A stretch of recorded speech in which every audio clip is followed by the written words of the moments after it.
Since President Trump took office in January, one of his main targets has been higher education. I'm Emma Green, and I'm a staff writer here at The New Yorker. During the Biden years, when Republicans were out of office, they were watching the culture change with the protests after the October 7th attacks in Israel, with big enhancements to D.E.I. infrastructure all around the country, with changes to cultural policies, like, for example, transgender athletes participating in women's sports. All of the things that they didn't like about the direction that American culture was going. As conservatives were watching this, they were starting to form a playbook. They basically came up with two insights. The first is that if you want to make change in the culture, campuses are a great way to do that. I think if any of us want to do the things that we want to do for our country and for the people who live in it, we have to honestly and aggressively attack the universities in this country.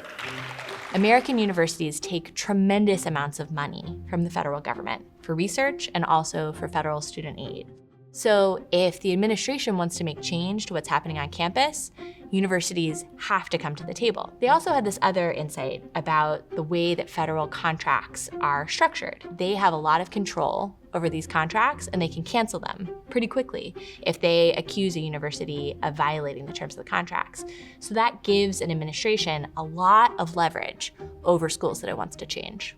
There have been high-profile cases like Columbia or Harvard where he has frozen grants or canceled funds, but the higher ed assault has gone much farther than that. President Trump has been taking on and investigating universities as far away as Nebraska, Kentucky, Texas, Maine.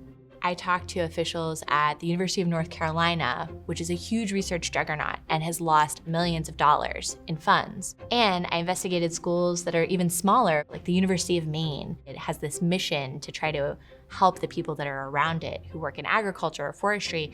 They can't do their work of helping their communities if they're being crippled by federal funding cancellations.